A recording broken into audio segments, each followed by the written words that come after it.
Iran में युद्ध खत्म हो गया है, लेकिन लेबनान में नहीं। इजराइल ने लेबनान पर अब तक का सबसे भयानक हमला किया है। एक ही दिन में वहां 250 से ज्यादा लोगों की जान चली गई। इजराइल ने सीज फायर ऐलान के 10 मिनट के अंदर ही लेबनान में 100 ठिकानों पर एयर स्ट्राइक की। अब ऐसे में सवाल ये उठने लगे हैं कि ये सो कॉल्ड सीज फायर क्या अब कुछ घंटों का मेहमान रह गया है?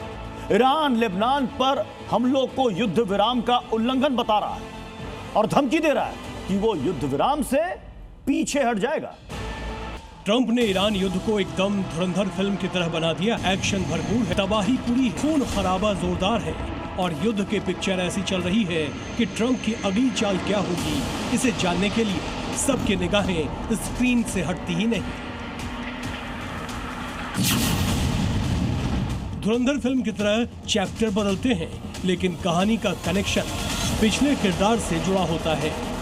यही तो हो रहा है मिडिल ईस्ट में छिड़े युद्ध में भी। कहने को तो ईरान में जोरदार धमाकों के बाद अमेरिका ने 14 दिन के सीज फायर का ऐलान कर दिया, लेकिन असल में सीज फायर हुआ ही नहीं। इसका प्रमाण लेबनान में तबाही की ये तस्वीरें बयां कर रही है। इजराइल ने लेबनान पर इस युद्ध का अब तक का सबसे बड़ा हमला किया है। इजरायली फाइटर जेट्स ने 10 मिनट में अलग अलग ठिकानों पर 100 एयर स्ट्राइक की है। यह हमला बुधवार को अमेरिका ईरान के बीच सीज फायर की घोषणा के बाद शुरू हुआ।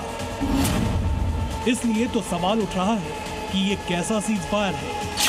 अमेरिका और ईरान के बीच 2 हफ्ते के युद्ध विराम की घोषणा के बाद जब दुनिया मिडिल ईस्ट में तनाव कम होने की उम्मीद लगाए बैठी थी, उसी दिन इजराइल ने लेबनान पर सबसे बड़ा खूनी हमला बोल दिया।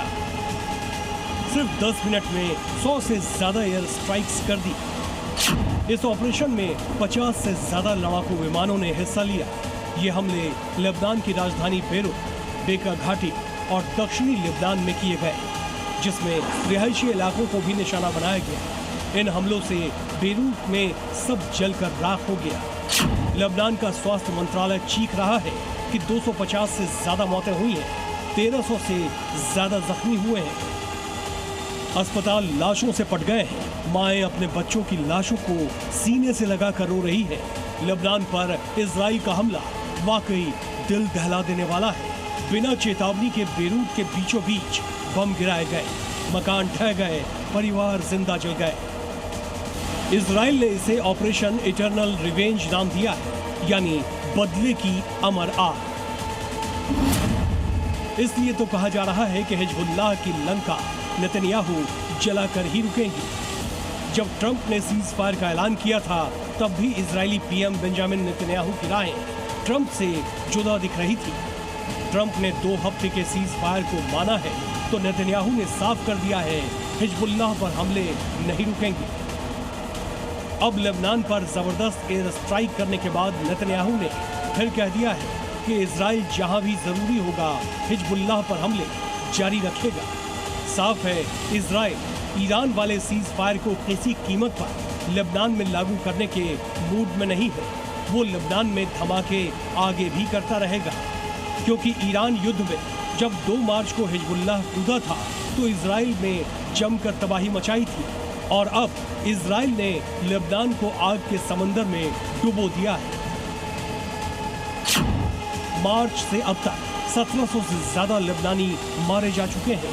करीब 13 लाख बेघर हो गए। इजराइल का दावा है कि उसने बेरूत पर रात भर चले हमले में हिजबुल्लाह चीफ नईम कासिम के निजी सचिव और भतीजे अली यूसुफ हर्शी को मार गिराया है, जो कि हिजबुल्लाह के लिए बड़ा नुकसान है। बुधवार को इजराइल के सबसे भयंकर हमले में 250 से ज्यादा लोगों की मौत के बाद लेबनान में राष्ट्रीय शोक घोषित किया गया। लेबनान के राष्ट्रपति ने इसे नरसंहार बताया है। इसलिए सवाल उठ रहा है, कहीं सिर्फ कहने को तो ट्रंप सीज फायर का ढोल नहीं पीट रहे, क्योंकि नेतन्याहू तो लेबनान को मिटाने की कसम खा चुके हैं, जबकि पूरी दुनिया इसके खिलाफ है। ईरान ने इजराइल को धमकी दी है कि उसे सीज फायर और युद्ध में से एक चुनना होगा। फ्रांस, ऑस्ट्रेलिया और संयुक्त राष्ट्र भी कह रहा है लेबनान को भी सीज फायर के दायरे में लाना चाहिए। नेतन्याहू लेबनान को लेकर अपने लक्ष्य पर डटे हुए हैं। और किसी की भी सुनने के मूड में नहीं दिख रहे। लेबनान पर यही टकराव युद्ध की आग को फिर से भड़काने के लिए काफी है। ब्यूरो रिपोर्ट, जी मीडिया।